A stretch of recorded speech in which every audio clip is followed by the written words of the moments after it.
Alors, prioriser ces tâches, c'est pas quelque chose de si facile. Il y a tout un tas de critères à prendre en considération. J'en ai parlé dans une vidéo précédente. Vous trouverez le lien dans la description. Et aujourd'hui, l'idée, c'est toujours, dans cette approche de prioriser les tâches, c'est de choisir la bonne méthode. Bien choisir, c'est une approche particulière. C'est la première étape. Choisir la bonne méthode, c'est la suite, c'est la deuxième étape. Donc, votre entreprise, elle a des particularités, elle a des spécificités. Vous êtes particulier, vous êtes spécial et tous les membres qui constituent votre équipe, toutes les personnes avec lesquelles vous travaillez, prestataires ou salariés, ça n'a pas d'importance, ont aussi leurs particularités. Il y a la particularité des workflows que vous avez mis en place, il y a des deadlines, etc. Donc, il y a tout un tas de choses qui sont nécessaires au bon fonctionnement de votre entreprise. Et pour choisir la bonne méthode concernant la priorisation des tâches dans votre entreprise, ce qui va se passer, c'est que vous avez l'obligation de mettre en place une ou plusieurs méthodes. Si vous ne mettez pas en place, si vous ne testez pas, vous ne saurez pas. Malheureusement, on a tendance à vouloir aller toujours bien trop vite et être souvent déçu parce qu'on n'a pas les résultats qu'on veut. Quand on fait un test, qu'on met en place une nouvelle technique, une nouvelle méthode, une nouvelle stratégie, on ne peut pas avoir suffisamment de données, de data pour analyser les résultats.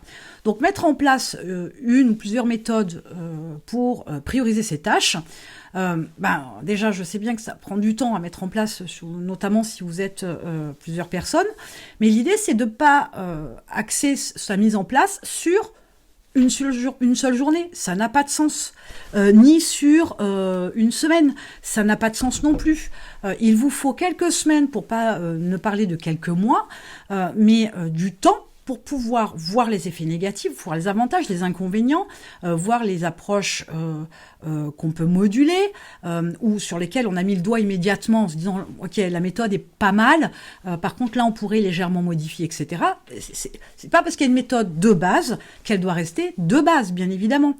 Mais la première des choses, c'est surtout tester, mettre en place et laisser le temps au temps de vous donner des résultats, avoir du recul pour avoir toutes ces informations-là, savoir ce qui va, ce qui ne va pas, ce qui fonctionne, ce qui dysfonctionne, ce qui va par exemple pour un service n'ira pas pour un autre, etc.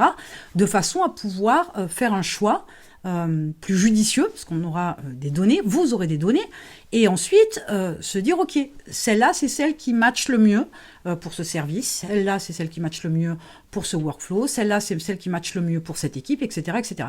Vous pouvez avoir tout un tas de méthodes de priorisation dans votre entreprise, suivant donc la base sur laquelle vous avez fait vos choix au départ. Donc, je vous ai déjà parlé de TaskUp. J'ai fait un programme, j'ai mis plus de 50 méthodes, approches techniques qui vous permettent de prioriser vos tâches, de les organiser, de les planifier, etc., de façon à être le plus efficace, le plus rentable, le plus productif possible, bien évidemment. Donc, je vous ai mis le lien en description. Vous allez pouvoir avoir accès à toutes ces méthodes, les essayer, les tester, les peaufiner, les cumuler, faire des hybrides, les mélanger, de façon à avoir tout ce qu'il faut en main. Là, vous ne pouvez pas manquer de méthodes, c'est impossible, mais vous aurez tout ce qu'il faut en main, toutes les méthodes possibles, pour pouvoir avoir la bonne approche, je vous dis, en fonction des critères de base sur lesquels vous vous êtes positionné pour choisir la méthode et ensuite les tests pour choisir la bonne méthode, bien évidemment. Donc le lien est en description et on se retrouve dans le programme.